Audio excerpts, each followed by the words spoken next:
Happy Thursday, Saints and Sinners. Welcome to another fine episode of Savage Universe. Our guest tonight is the genius behind a brand new Kickstarter, which is fully funded and heading through the stretch goals right now, but it's called Starbreaker, Saints and Sinners, and Brandon Verhalen from Star Anvil Studios. Welcome, sir. Hello, hello. So, but yeah, before we get to talking, we'd be remiss if we didn't just give people the link to go and jump on the Kickstarter right away. So, let's see, I can do this. I can type and talk at the same time. If you think you can, I know you can. I believe in you. Right. What's the thing? How comes a Rodney Dangerfield movie where it's like, and people like you. Doggone it, people like me. God darn it, people like me. I love that movie. Anyway, there's the link. Starbreakers. It's on Kickstarter now. Goal was 5,000. We're already at 8. And then, Pinnacle had the great taste of going up against you head to head from the same launch date. So, it's not even like fair, really. But you guys are doing great so far. So, folks, head down here, check out the Kickstarter. But we've seen some amazing art for this project trickle out over the months leading up to this. And I think it is, bar none, some of the best gaming art in the industry, not just from like ace level, but like across products. So you've got a very interesting kind of way of going about art where, you'll order art and then develop story based upon what the artist gives you back. So why don't we start there? Like, where was the development of this game? Where did it come from? What's the themes? And where does all that good art come from? Well, so as far as the art inspiring the story, it's a little bit of both. I have an idea. I think I know where I want the story to go. And so then I would order art and go, wow, that looks cool. And the artist would do something, whatever that might be. And I go, I didn't picture him having that body part. And I would think to myself, do I want the artist to redo this? Or do I like the way the eyes look? Or can I think of a reason to make that fit? And I would generally try to say, well, what did the artist bring to it that I can add to the story if it doesn't just destroy anything I'm working on or ruin it? And it almost never does. And so letting them kind of like influence the story a bit can be really cool. So I go, oh, that's a really cool idea. And I do that. And then it would add more to it and keep me, because, when you're thinking of a lot of stuff essentially on your own at first, you think everything it's a great idea because I know exactly what I mean and I know what this means and I love it.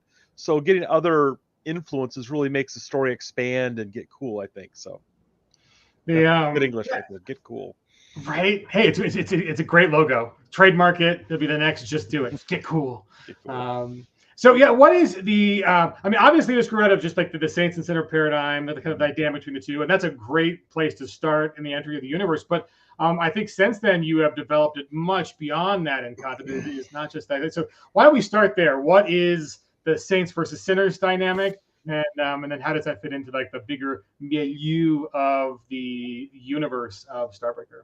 So every saint is a sinner, but not every sinner is a saint, is how I like to put it. Because this man's a one-man walking like motto generator, like trademark.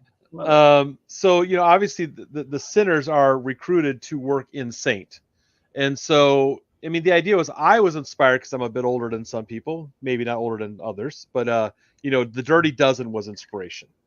Making these guys go do these guys bad guys go do something good, and they can get out. And the more common or up to date one that people are going to more easily recognize would be something like the Suicide Squad, that kind of mentality. And then there's also a really cool show called just slipped my mind every time I want to. What was the one where they were all criminals brought together in a TV show to work together? Come on, somebody. Oh God, I can see the actress. Was it a main? God darn it! Not Criminal Minds. So these guys were all criminals, and they started work. The one guy was an insurance guy, where they brought all the criminals together. One guy was a tough guy. One was the computer guy. Leverage. That's the Leverage. one. My brain went blank, and it's to me. So yeah, Leverage was like, I like this idea of the bad guys, kind of coming on board for stuff like that, and everybody's like, we know it now. Yeah, that was the way, and the idea of playing, bad guys, and as Ross will sometimes say when he talks about it, is they're unlikely heroes, or the A-Team as well. It's they're sinners or criminals because there aren't a lot of you can definitely just hit me on that for an actual play, no problem. The criminals aren't necessarily criminals because they want to be bad people. They're criminals because that's what there's left in the world where they're in. So they're trying, like Han Solo was a criminal. He's a smuggler. Is he a bad guy? No, but he is a criminal. And then there are other people who are straight up criminals and probably don't deserve redemption. So these are the guys they pick up. They think can be some modicum of saving. I don't picture people playing the sinners as being the worst of humanity. Rather, I feel them like people mentioned what was the one right up there? White collar. Oh, white collar, yeah. These are the kind of guys they do criminal stuff, but they're not necessarily out to hurt people. Some of them might have been, but etc. So yeah. And so that's kind of that basic start with there. Yeah, you do what you got to do to survive, like Christian said.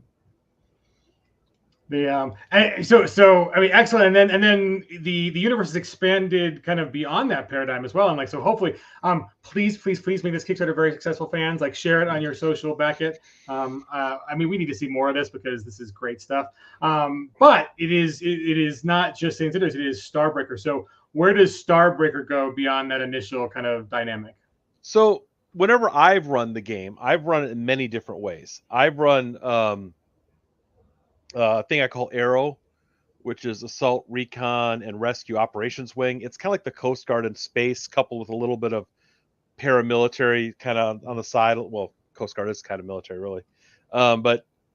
Anyway, the point is, so I did that where it's a more organized unit. And I've done straight up plain sinners trying to, run the criminal empire. And I've done, Star Marines. I have Star Marines with the bugs and the things to fight. I mean, when you're playing a science fiction universe, there's so much to explore. And for me, like, for example, when I watch Star Wars, I always like Return of the Jedi, Jabba the Hutt, the bad guys, Mandalorian, and more modern stuff really captures that feel. But there's always that other rest of the universe that existed. So to not bring that into the world and say it's there is like, forcing people into a box to play a game. So this is more of a sandbox setting, but I needed to focus on something to start to build it around. And that's why Saints and Sinners is the main focus at the beginning. But there's a lot of detail in the book that kind of explains other things too, so you can easily take it other directions. Nice. Most excellent. So I mean, what is your process for world building? I mean, like we already talked about kind of like the fact that you use art to world build. But where do you get your inspiration from? Is it books? Is it TV? And what's different about designing a game world where other people are leading the narrative versus, I don't know, like writing a book or doing something that is, perfectly in control of your narrative? Like, how have you found that process different between? Well, I mean, in all fairness, I've never written anything else. I mean, I've written stuff kind of like for myself, the story. I mean, so I can't really compare it directly to creating another whole medium. But I can say that when I write it and I've had other people run it, it's interesting to see where they've taken it. Like Ober's on here, Billy Berserker. He runs it largely like Shadowrun in space. That's a really good description of what he does, Mm. because there's a whole section called the corporate worlds, which, if you take out the magic, is essentially Shadowrun space. Is a really good way to describe that section. As far as world building goes, I tend to sit down and I looked at the things that I liked. I love Star Wars. I love Babylon 5.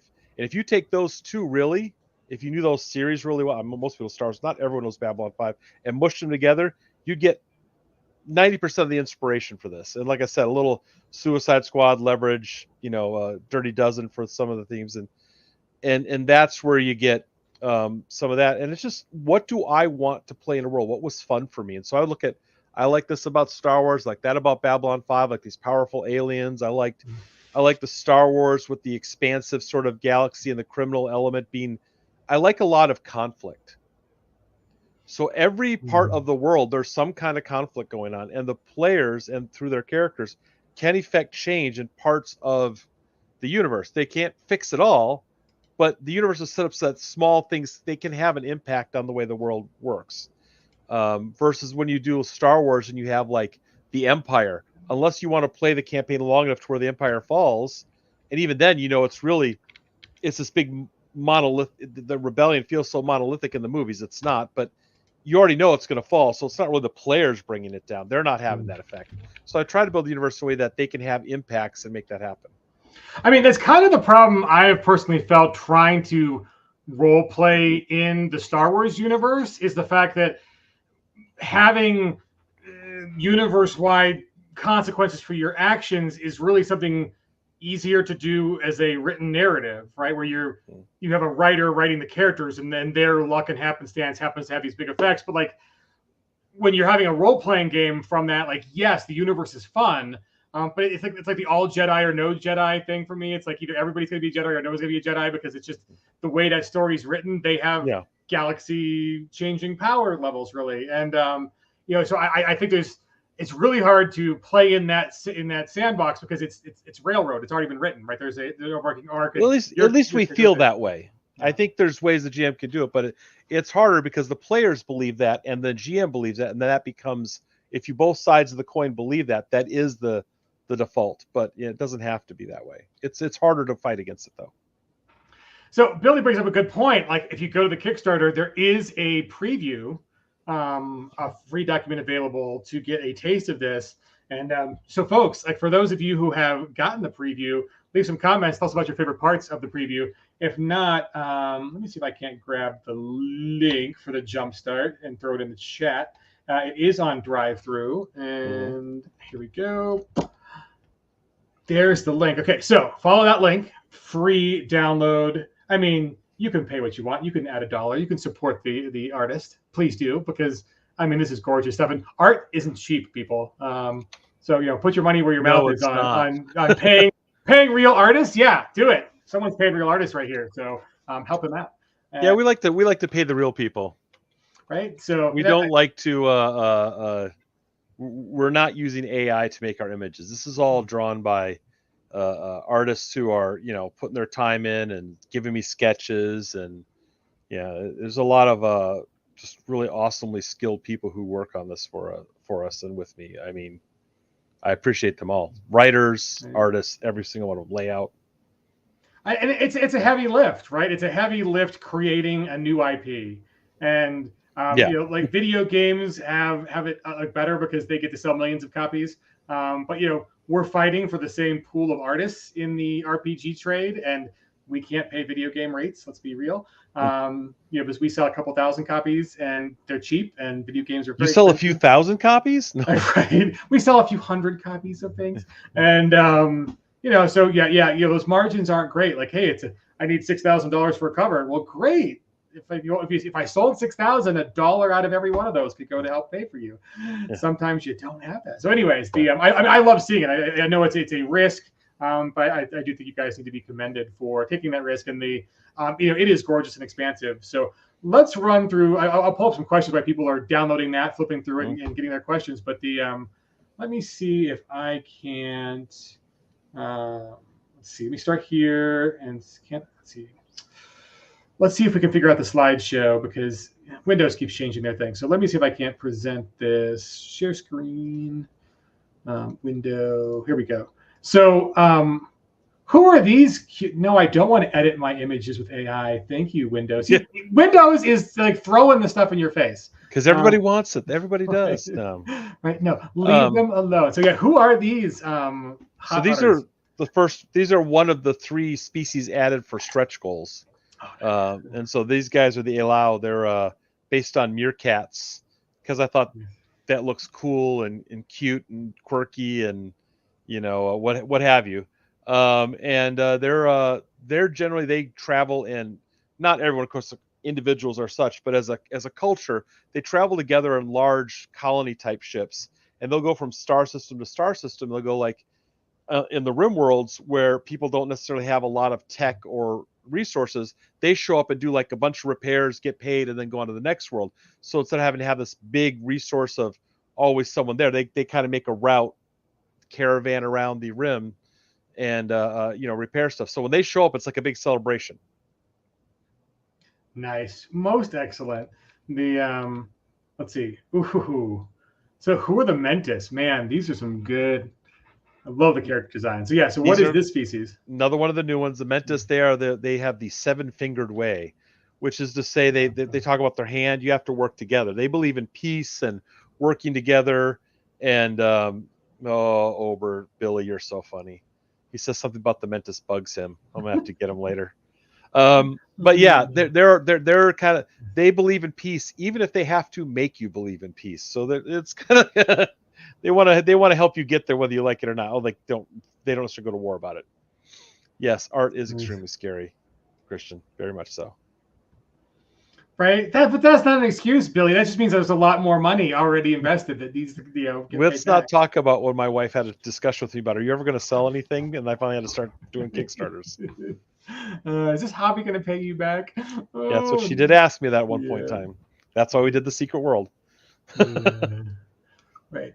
The let me see. So Vankel. So this is a good question to ask right now. Vankel asks, how many professions and species is the book up to now? If you count humans, total species is now 13. And that there won't be more species in the book. I won't add more simply because I'll save stuff. I already have another species drawn because I like the idea of it. It'll come in another supplement later. And then professions, I believe I think they might be 10. I think it's 10. I'd have to look to count. I mean, I know we have PSYOP and Psy Commando. And then we have pirate, smuggler, bounty hunter, thief. That's 7. What am I missing? Oh, grifter, thief. I love the grifter art though. And then I don't know if there's. I can't remember. My brain just not remember anything more. Yeah, the grifter art's pretty cool. Yeah, I want they're the suave, cool, smooth talking guys. Yeah. No, accomplished. Yeah, I think Billy is saying I think he's favorite of the bad people. Maybe because he likes to hang upside down and every time on any kind of interview we're talking about, that's all he talks about. We should just mute him for a while. That's fine. Okay, yeah. Let's see. I don't know if I pulled the art for them. Maybe not. Let's see what we're at on the art. The bounty hunter art is not Kira art, so I mixed up. There's the Hopok. That's the big rhino type race. They're fun. Yeah, no, they do look fun, and it's just like, I mean, I don't even know if they need weapons. Their entire face is a weapon. Yeah, well, you really don't want to get in a fight with them. They're pretty big. Yeah. Incidentally, they're not very aggressive, but once you do provoke them, they are glad to defend themselves very aggressively. This is my spirit animal right here. This I would play. So tell me about these weapons. They're pretty awesome looking. The what's going on here? In every game, you have to have some kind of lightsaber, but they're energy weapons, but they're actually blades of force, very, very thin blades of force. So extremely sharp. And that's really, there's no heat generated. They're not, there's no psychic powers used through them. They're just extremely sharp blades that look cool because a lot of what Saints and Sinners is the rule of cool. And there's Salt. Salt runs my Discord for me. Has probably been supporting me since almost the beginning, so he gets to say almost anything he wants. Free Discord help is hard to find. I know, right? Yeah, no. Putting you on mute, Billy. Oh, the bad people are kind of cool. But nice. Okay, so let's see. One more. Okay, cat people, nice. Nope. Wolf people. No. Wolf people. Ooh. Now this is the species that started it all. I have several versions of this before we settled on the art. And this is a piece by Zach Dolan did the lines, and that was the Vukolasai, but everyone pronounces it Vukolasi. So, but which is it's based on Bosnian, and Volk I believe means wolf. So, Nice. so yeah, that was the first species I had art done for, and it's gone through a couple iterations before we kind of settled on this overall look right here. Gorgeous, gorgeous. The let's see. This is new. I haven't seen these before. Because this is the first time anyone's seen it. Exclusive on the channel. Go back right now, folks. So yeah, what's going on here? That is the Arusan security forces. The Arusa are the big galactic merchants of the galaxy. They will sell to anyone, anywhere. They only have a black market because in some worlds what they sell is illegal. They believe everyone should be able to buy whatever they want. So they've separated their legal and illegal stuff to make it happen. But it's really the same company. They don't care. But they also realize that people will pay for security, so they'll sell that too. And so, because they're more organized, they have a lot of people use robots, drones type things, and this is just a security bot. They're just doing an inspection on a ship, and that right there is the little sirens lights, like, we're doing an inspection, don't approach. This big robot will attack you if you don't do what you're supposed to. Oh, nice. Love it. Space. We got Ferengi. I take space libertarians. It's good. It's good. The anything is free. It's like free to pay, right? It's like you pay for anything, you should be able to buy it. These are pretty badass. Yeah, that's the Zaka. They are one of the most aggressive species. There are some tentative agreements that they're not supposed to be fights, but theoretically, that's the one where still skirmishes and battles happen on their their lines and such. And so yeah, it's but I love the way the armor turned out. That was just really awesome. Yeah. I mean, like one day that you get to make miniatures, like the mini of these are going to be hot. That would be great. I would love a miniatures on this. They're pretty cool. They're pretty cool. I know a guy. We can hook you up. Yeah. Okay, so who are these? Oh my god.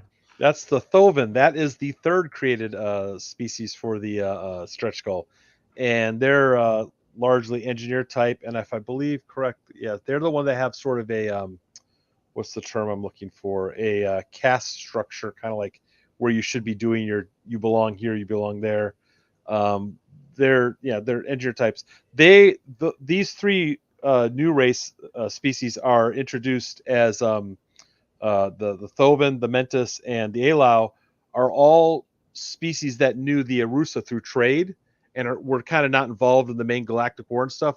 So they were kind of like, they're over here. And I was like, well, I mentioned them once in the book, but I never had designed them. So I said, let's make them be in the book. They weren't involved in the war. They're smaller. They're not they don't have the same kind of expansion that the other species have had yet. That doesn't mean they won't, but right now they're smaller governments and such. They're not major powers. Nice. I love it. So there was a really good question about, let me see, I can't find it. It was kind of about so it's a sci-fi setting, and Savage Worlds put out the Sci-Fi Companion. And I think the question was kind of along the lines of how necessary is the Sci-Fi Companion to like run and or play the game? So generally speaking, not very much. It's fair that I needed to say that you do need it. Just like if you were to hypertext are awesome. If you were to want to go ahead and build your ship, because Pinnacle owns the rules, we can't put all those rules in our book, and it would be silly to design an entire book about spaceships and tech and all that when one already exists. Just like most RPGs, that's not all in one book. It can't be. It would be huge. And so I think the Sci-Fi Companion is the perfect companion for our setting, and it gives you everything you need for tech and stuff. If you want to design a spaceship or know it, if we have stats for ships, a couple of ships in the book, and if you say, well, it says it has the stealth capability, how does that work? And that would be, well, you need the Sci-Fi Companion because we can't put that in our book, but we can say it has, and you can refer to it. I would say that as a setting, at least in the Saints and Sinners setup, even though we have smugglers and stuff, I would use dramatic tasks for ship captures and pirating and stuff, and make the action be on the ship with the players more than anything.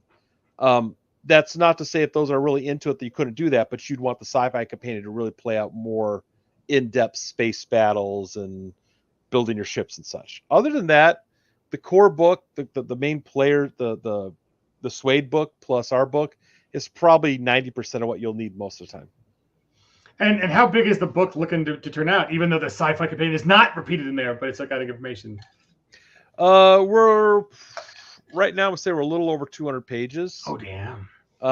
And I don't know that I don't want to say exactly what, because I'm not sure till we get all the art in there and such. Yeah. I mean, we got 13 full pages of art for just the species, so I'm pretty sure we'll be well over 200, but I don't know, 210. Don't hold me to that because I don't know what the exact number will be yet. We're gonna get awesome, layout next week, so we'll find out. So let's look at all those things that are on offer here. This is the like all-in pledge. What all goodies come with the all-in? Well, you've got the core book, and then if you want, that also allows you to print the alternate covers, Saint, Sinner. I mean, as a GM, it'd be cool if you got the Saint book and they're sitting there with their Sinner books, while you're playing. You'll be able to print whichever you want, because this is all POD at cost. You pay the cost of printing. If you want, when you print whatever ones you want. The mission Bravo, which is being written by DeFoggy, so you're gonna get another mission. He's not even here to pimp his own adventure. I know, shame on him. Got the figure flats because I thought, let's just take this art and make it something that you'll be able to use for your game. Have the different things to start off right away there. We have the archetypes, which are both novice and seasoned.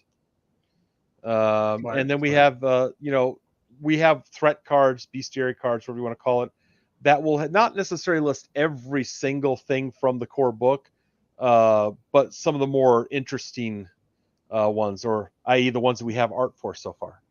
Right. And just the card with text on it is kind of really weird, but there's quite a bit there. And then you see that one ship there, that's when we already have deck plans for, and then we have an action deck.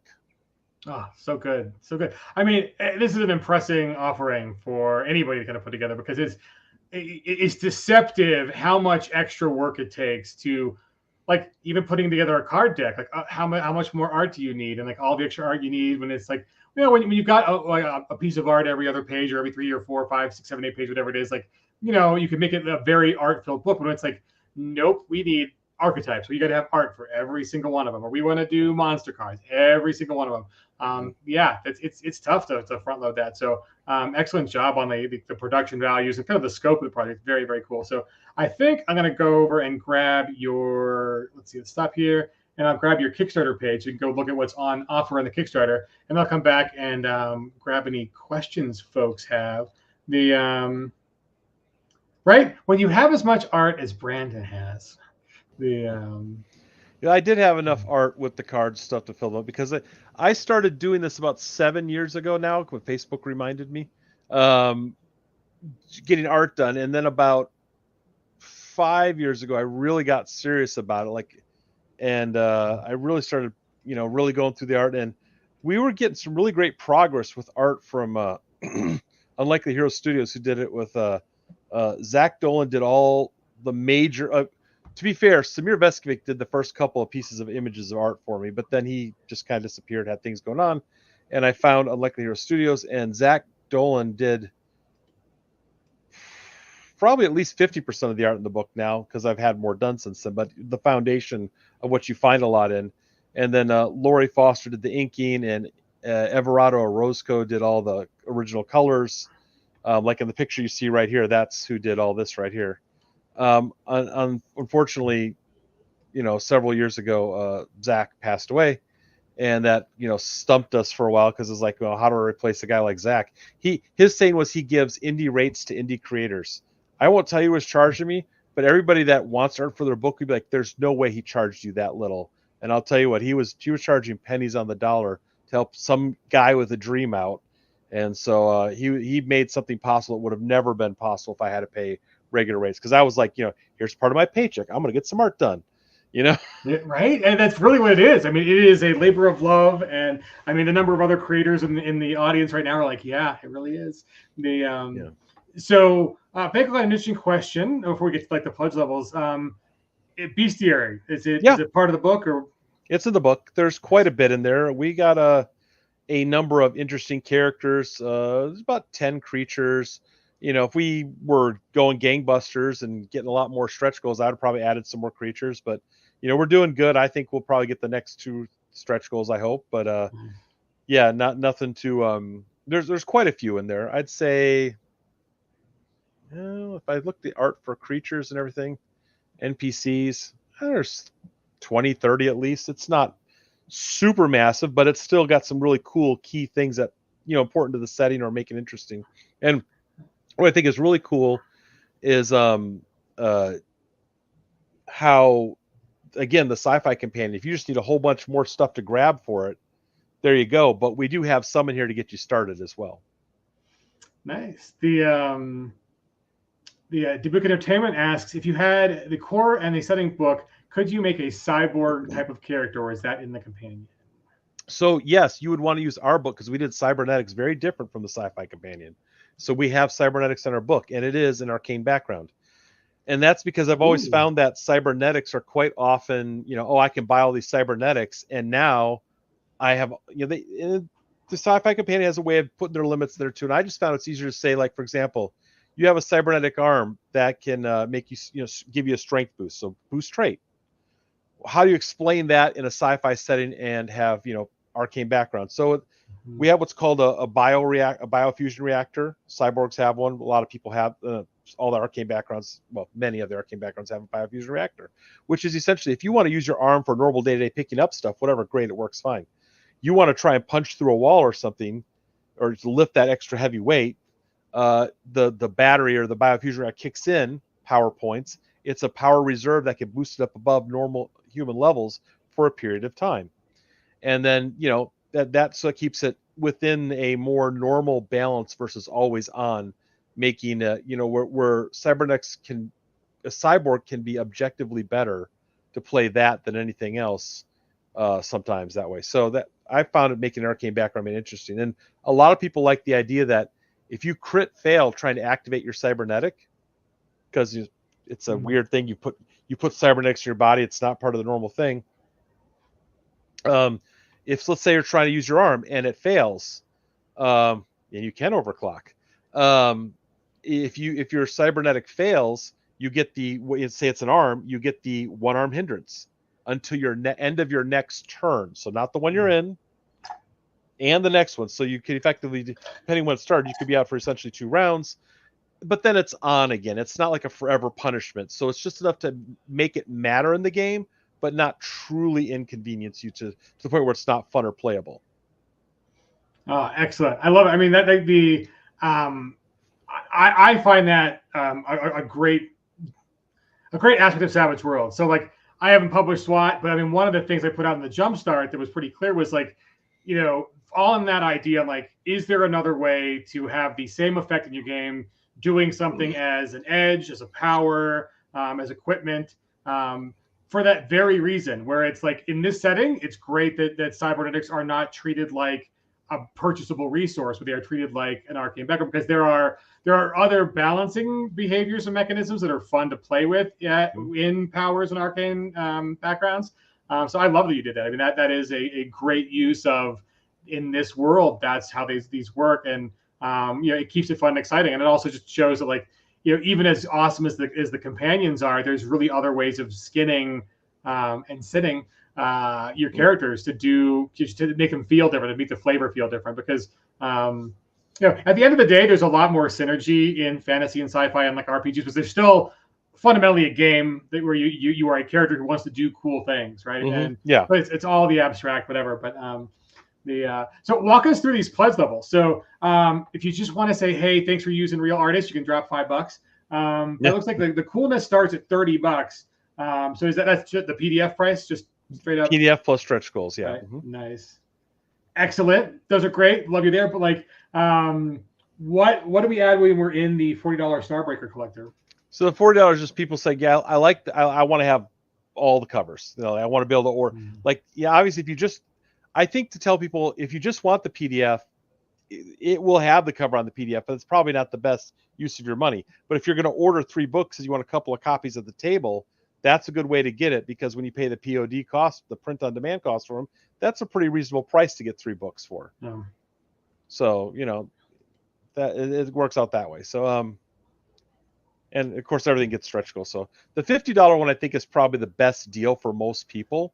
If you're not going to run the game, but you really want to get a lot of stuff, you want to spend as much. That's just, you got the archetype cards, the threat cards, the mission. I mean, you got, you know, the starship map. You know, you got a decent amount of stuff there, and and then the $80 one is like, you don't want to miss anything. What are the figure flats and so on? The little bit extra, everything that's great if you're going to GM it. And then the $100 one, of course, includes everything except for I'm going to run a session. That one filled up already. I might do one more if I think we can fill up another one, if anyone's that excited to that's the all play a game gone. with me. Nice, yeah. Nice. We'll probably do one more set of that, because I can run a game anytime. I mean, I've run this game for years now, so if I say that's how it works in the world, I know, yeah, that is how it works in the world. I've decided. But so someone else's game, that is now canon. God to this world. I have said it is canon. So yeah, but yeah. Right, and see, Billy's trying to play nice now because we were leaving him on mute for a while. And now he's saying you're a really great GM too. Oh yeah, so, yeah. He's played quite a few of my games, and he's not a bad guy. He's also, Billy Berserker has collected everything I put out about Starbreaker over the years on Facebook, made his own book to play, and was playing the game, and probably knows some of the lore better than I do at this point. He's I'd call a super fan, and I appreciate him. He's given a lot of good feedback to me over the years. Thanks, so he's John. The guy who's running your Wikipedia page. Yeah, he was thinking about it, I think. I don't know. Nice. So the Raven has a good question. The POD cost. So like it's a print on demand. So like after you back, you get coupons to be able to like print on demand with like what drive-thru RPGs you're filling through. Yeah, the cost, I don't have the exact page count, so it's hard to tell. But for example, drive-thru RPG lists their, if you go drive-thru RPG print cost, it'll bring up a matrix. And so if, let's say, I don't know for sure what the page count is, but let's say it was 220. It'll tell you exactly what the cost will be for a hardcover in color at standard. It'll tell you what that would be. And so I imagine it's going to be a little over $20, probably less than 25 if you're printing standard. If you're going to print premium, you're going to pay 40 something bucks, because that is just expensive to print, unfortunately. And POD costs have gone up over the years, but it is, you know, I mean, the only realistic option. I think we're getting 100 and we're at 160-ish backers right now. There's no reasonable print run for us to do, and there plus the shipping, and so it just doesn't really work for us, unfortunately. I mean, I figure, you know, we got to be, you know, hitting over 2,000 backers on a real regular basis to start getting into print runs, and even then that's kind of iffy. So unfortunately, but it allows us to get a printed book out there and offer it to our fans. And because it's POD on demand, you can wait till, I guess I'll print that book next month or next year. You don't have to print it right away. It doesn't fix everything, but it does make it a little, you can spread out the cost. Yeah, it's a great option, and I think it does shed light on the. This is weird. It's a weird position to be like a small time creator, and then everyone thinks that even Pinnacle is like a big time company. It's like we hit above our weight class, but we're not huge, right? You know, there's some markets just like, you know, we don't get 2,000 backers on some campaigns, right? And so it's, you know, there's you know, there are there's a fine line between trying to like educate buyers on like what the markets look like and how they've changed in recent years, because the scary thing is like paper costs, ink costs, printing costs, they haven't gone down. You know, other industries like tech take advantage of that wonderful exponential curve on, you know, things get cheaper, things get more, or at least they get more powerful for the same amount of money.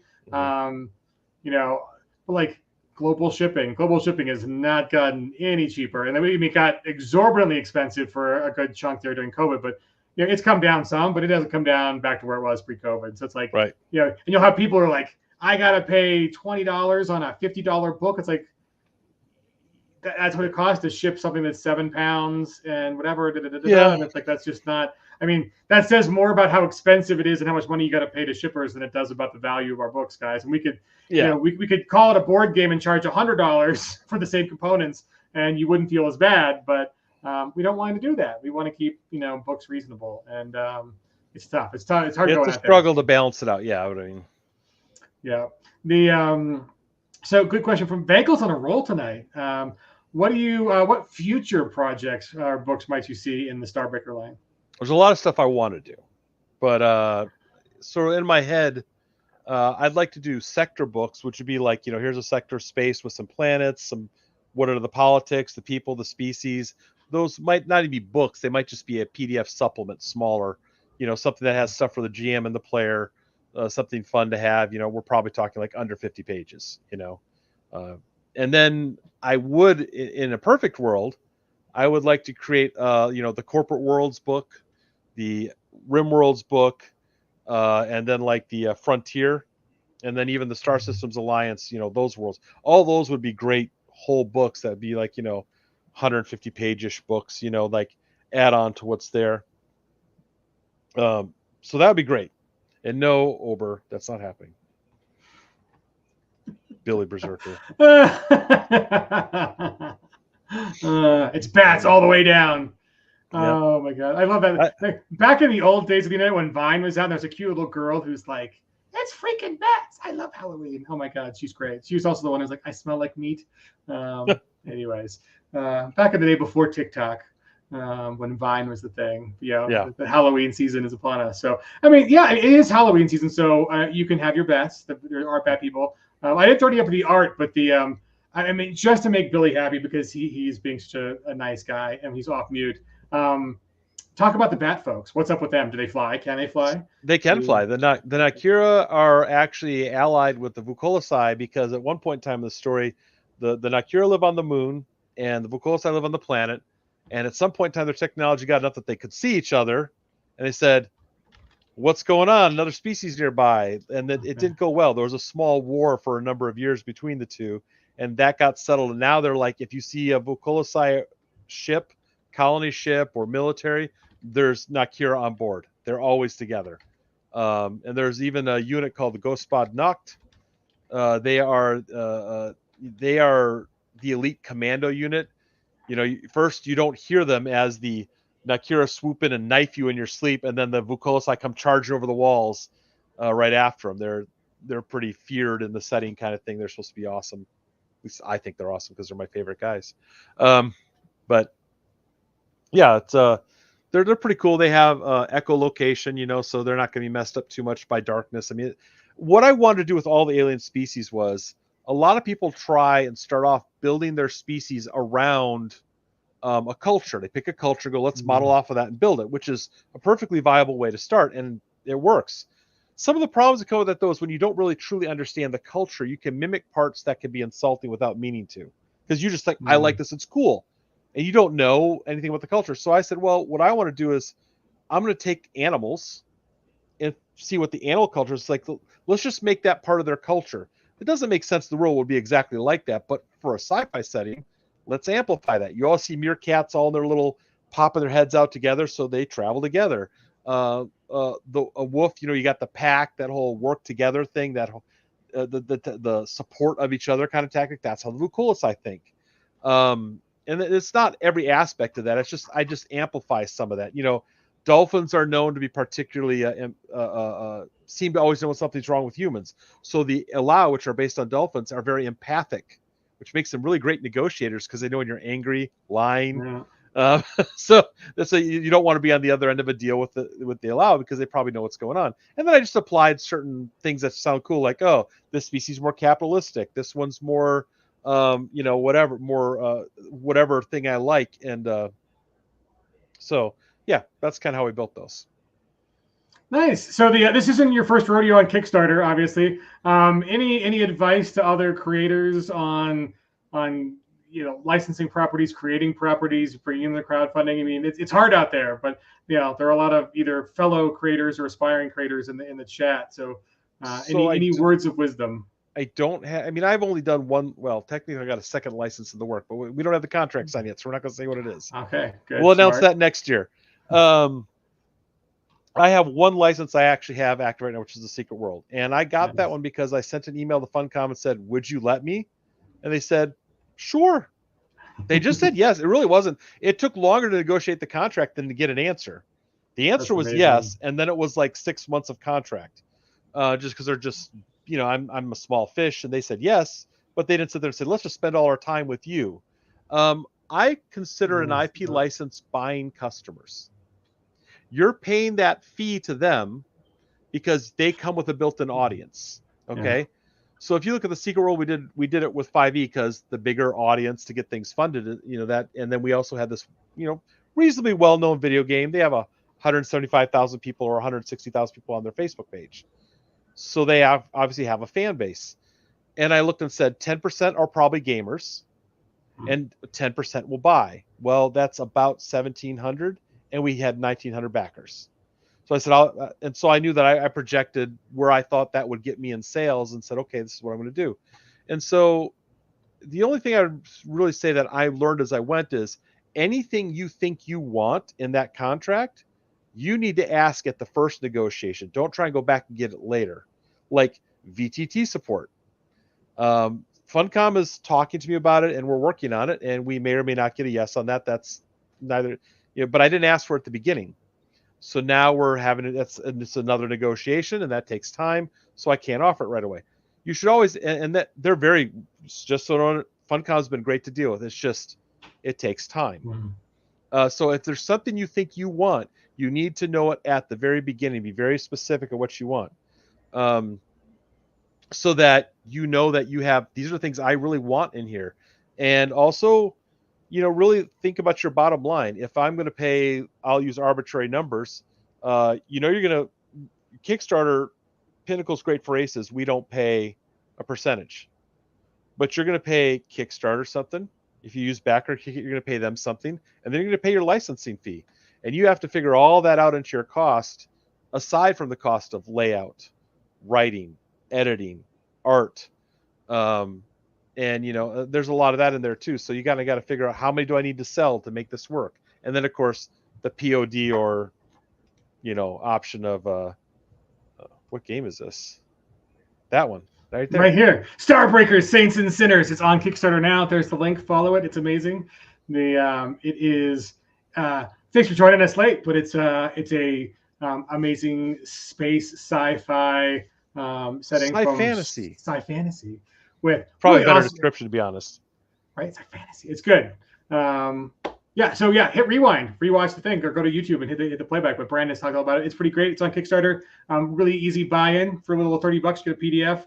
Look at the art behind Brandon over there. Amazing stuff. So it is right there. I will post the link one more time. I think I got the link. There we go. It's up there, just a little bit up. There we go. Yeah, there it is again. Check that out. Yes, it's Starbreakers. It's cool stuff. Welcome. Are we getting rated from some folks? Is that what's happening? That's cool. So yeah, folks. We've gone our hour. We've gotten some great advice from Brandon. Quick. Right, it was fast. We are. So check out the Kickstarter. It is got 23 more days to go. Already over 8K into the stretch goal unlocking phase. Some really great offerings. If you really knock it out of the park, backers, Brandon might run another mission game, so you can get in for like the $100 level. It's currently sold out, so number one sold out. But if you're really good, you might consider running another one. But the all-in is really affordable. It's under $100. It is $80 for like all the things, and then there's all the things in PDF. You got to pay them later, just so people know.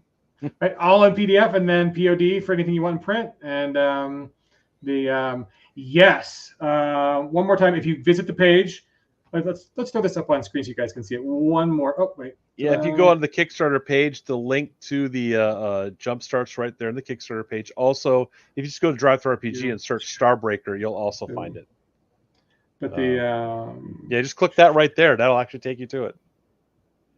You click the picture, it takes you right to it. I just love that, like, they give me the open link but not copy link. So here we go, guys. For free, Drive Through RPG. Check out the Jumpstart. It's gorgeous. I mean, look at that cover art of the Jumpstart. Let's see the previews. You guys can see the front page of the Jumpstart. But really great art, really nice design. I mean, look how the layout. Like this is professional level layout.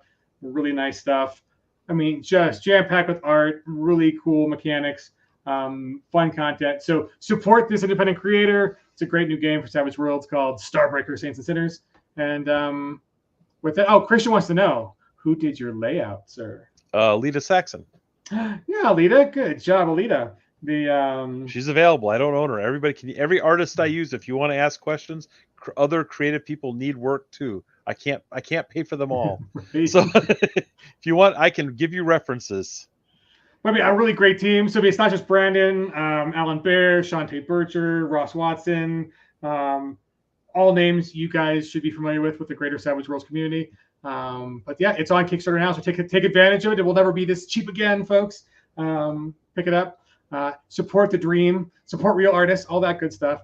But other than that, get out there and play some Savage Worlds this week. We know it's fun. But it's just, I mean, really good timing. Sci-Fi Companion is out in PDF. It'll be arriving at doorsteps just in time for this to kind of come through, get your print on demand, and run some people through it. But yeah, take advantage. It's on Kickstarter now. Really, really affordable buy-in price, and especially for, I mean, listen, art ain't cheap, and this no corners were cut on this. I'm pretty sure Brandon's not getting paid back at the current level. So share with your friends, grab the Jumpstart and play it with your friends. Get them hooked. It's because I got to play it at Gen Con. It was I think it was my best game at Gen Con. No shade on anybody else whose game I played in, but it was a lot of fun. We had a great time. And so if you want like Shadowrun vibes, but in space, Starbreakers has got it for you guys. So let's see. Oh, there we go. Yes. And Billy is the consummate marketing dude for you too. He's not only #1 fan, but he's also 4 arcane backgrounds, 10 playable species, professions, and other cool stuff as well. So he has preview. He's the whole doc. Yeah, well, thanks guys for checking it out. And then I picked up a 3D printer. I got here's a black dragon without a head because the head is like another piece I got to glue on. But 3D printers are fun, and there's a lot of good sci-fi stuff out there that you could play in this game. Sci-fantasy, because it's not just sci-fantasy. That's sci-fi. It's also sci-fantasy. So, anyways, folks, as John Doom says, support small publishers, and there's nothing small about this game. I mean, the art is first rate. The writing is excellent. So support the folks who deserve your dollars and not those big corporate conglomerate weirdos who do strange stuff. Not really pointing fingers at any big corpo in particular or anything like that. But anyways, folks, thanks for watching. It's been a great hour. We will be back again next week. JM will be helming the show, and we'll probably be back on a little bit before that for some Deadlands Kickstarter talk with Brian Reeves, maybe next Tuesday. So yeah, keep an eye out on this channel for next week, and we'll see you. So play some Savage Worlds. Go back, Saints and Sinners. Thank you for joining us, Brandon. It's always great that the paywall, all the space bats, your fans are in the audience. They shut up. So see, with a community this loving, guys, right? It's totally very Shadowrun, but in space. With some cooler species too. So anyways, folks, it's been a blast. Thanks for joining us for this hour, and we'll see you guys next week. Other than that, any last words, Brandon? Thanks. Yes. Back to Kickstarter. Do it right now, folks. Yeah, do that too, please. Don't wait. Links are in the chat. Appreciate you, folks. Take it easy.